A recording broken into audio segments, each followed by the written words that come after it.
I'm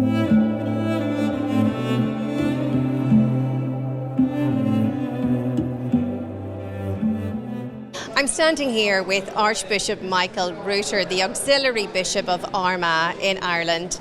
And Bishop Michael, I would like to ask you, I believe that you had another reason for being in Rome today.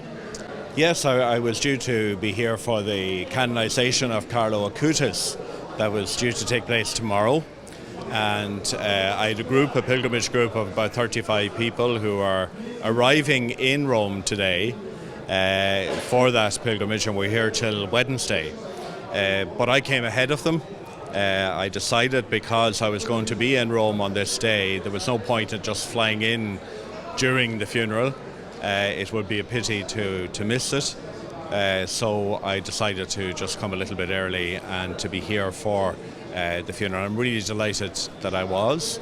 It was a very sad occasion because Pope Francis, to me, was a hero in many ways. I mean, he was a very special man, and a lot of his thinking about the church would have aligned very much with my own thinking.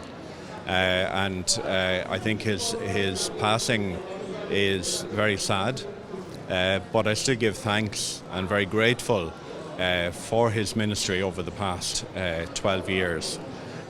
So it really was lovely to be here, to be present at this beautiful ceremony, and to see how much this man was appreciated by so many hundreds of thousands of people, and to see such genuine sadness and grief at his passing. And I think I was transported to a different place here today. It was just such a beautiful ceremony, and I felt his presence and the presence of the Lord very much during the celebration. I think his pastoral style really struck a chord with the crowds here, in St. Peter's Square. That is something that has been mentioned time and time again. Yeah, well, he was a very, very humble man. He was a man of the people.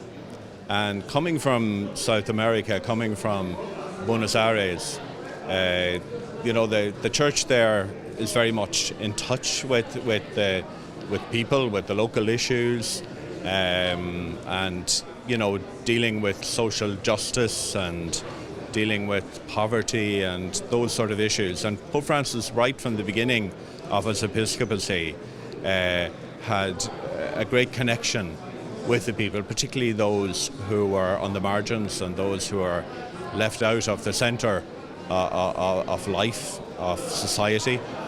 And he continued that in his papacy. He continued that, very simple manner, humble manner, that really endeared him, I think, to so many people. And I think we've probably lost sight of that to some degree until he actually died.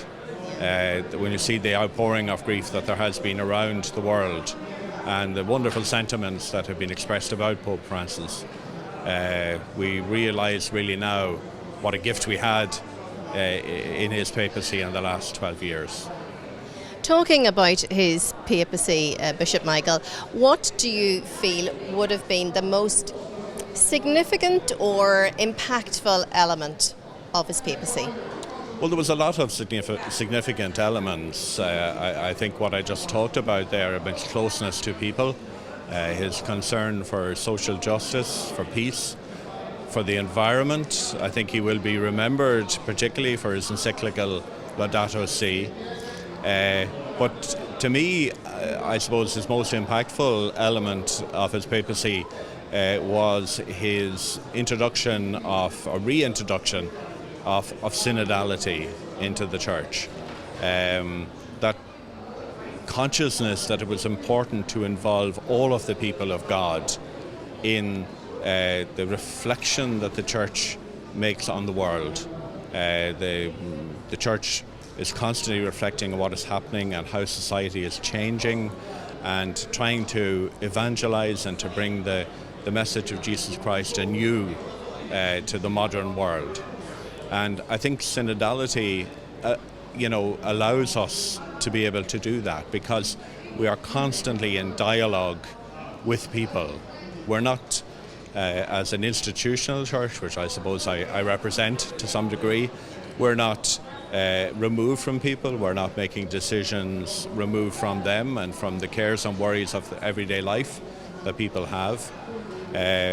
But we are involving them in the decisions that are made, and are, consulting with people.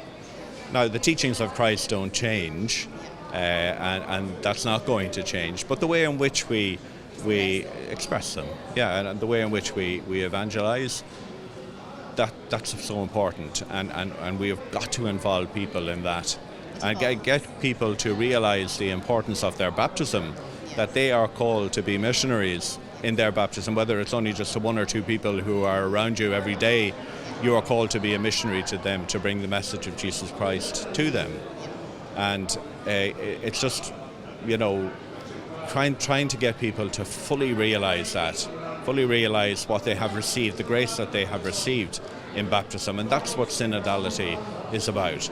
It's not about all these hot button issues that people tend to talk about and say, all these things are changing too much and all the rest. That's not going to change. The teachings of Christ are going to remain the same, but it's how we present them to people, and the way in which we do that is so important. And Francis had a real concern for that the mission of the church should not be forgotten about. That all of us should take responsibility for that mission, because we won't be successful in the modern world if it's only left to those who are ordained or are in religious life. It has to be something that everybody takes responsibility for. Well, let's hope that we, the church, can carry forward the synodality into the future. Thank you so much for talking to us, Bishop Rutter. Thank you.